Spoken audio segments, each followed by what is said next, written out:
The Bhagavad Gita, Gita Press, 38th reprint, 2007. Chapter 16.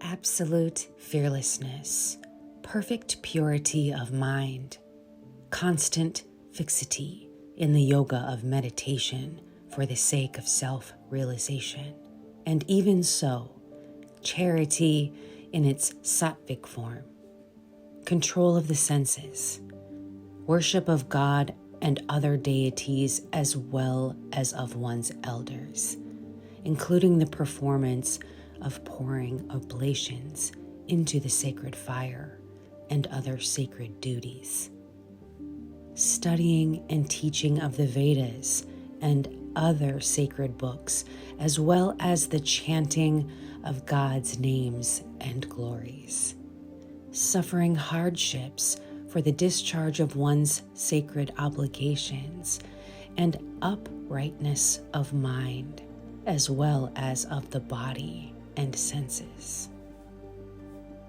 Non-violence in thought, word, and deed, truthfulness and geniality of speech, absence of anger even on provocation, disclaiming doership in respect of actions, quietude or composure of mind, abstaining from slander, compassion toward all creatures, absence of attachment to the objects of senses, even during their contact with the senses, mildness, a sense of shame in transgressing the scriptures or social conventions, and abstaining from frivolous pursuits, sublimity, forbearance, fortitude, external purity, bearing enmity to none, and absence of self-esteem. These are the marks of him who is born with the divine endowments, Arjuna. Hypocrisy, arrogance, pride and anger, sternness and ignorance too. These are the marks of him who is born with demonic properties. The divine endowment has been recognized as conducive to liberation, and the demonic one as leading to bondage.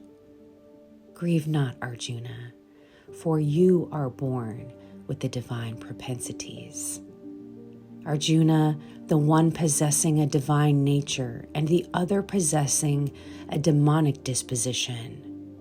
Of these, the type possessing divine nature has been dealt with at length. Now hear in detail from me about the type possessing demonic disposition. Men possessing a demonic disposition know not what is right activity and what is right abstinence from activity.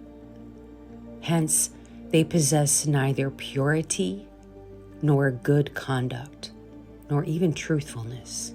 Men of demonic disposition say this world is without any foundation, absolutely unreal and godless, brought forth by mutual union of the male and female, and hence conceived in lust.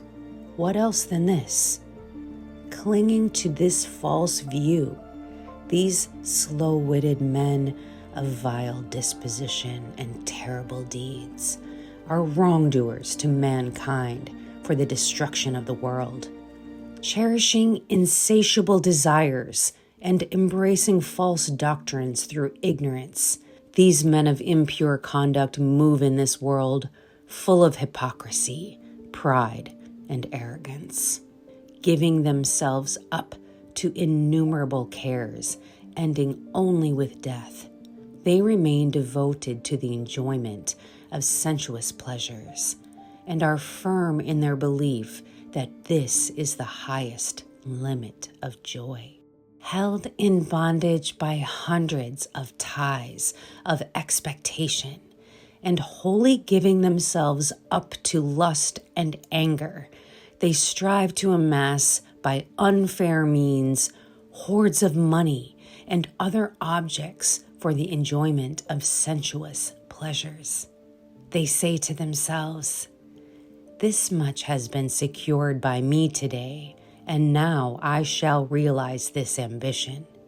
So much wealth is already with me, and yet again this shall be mine. That enemy has been slain by me, and I shall kill those others too. I am the Lord of all, the enjoyer of all power. I am endowed with all occult powers, and am mighty and happy. I am wealthy and own a large family. Who else is equal to me? I will sacrifice to gods, will give alms, I will make merry." Thus, deluded by ignorance, enveloped in the mesh of delusion, and addicted to the enjoyment of sensuous pleasures, their minds bewildered by numerous thoughts, these men of devilish disposition fall into the foulest hell. Intoxicated by wealth and honor, those self-conceited and haughty men perform sacrifices only in name for ostentation, without following the sacred rituals. Given over to egotism, brute force, arrogance, lust, and anger, and calumniating others, they despise me, the indweller, dwelling in their own bodies, as well as in those of others. Those haters, sinful, cruel, and vilest among men, I cast again and again into demoniacal wombs in this world. Failing to reach me, Arjuna, those stupid souls are born life after life in demonic wombs, and then verily sink down to a still lower plane. Desire, anger, and greed, these triple gates of hell bring about the downfall of the soul. Therefore, one should shun all these three. Freed from these three gates of hell, man works for his own salvation and thereby attains the supreme goal, i.e., God.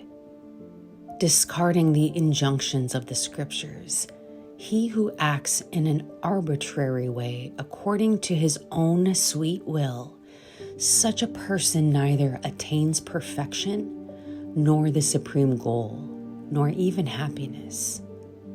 Therefore, the scripture alone is your guide in determining what should be done and what should not be done. Knowing this, you ought to perform only such action as is ordained by the scriptures. Thus, in the Upanishad sung by the Lord, the science of Brahma, the scripture of yoga, the dialogue between Sri Krishna and Arjuna ends the 16th chapter entitled The Yoga of Division Between the Divine and the Demoniacal Properties. Next up, chapter 17, entitled The Yoga of the Division of the Threefold Faith.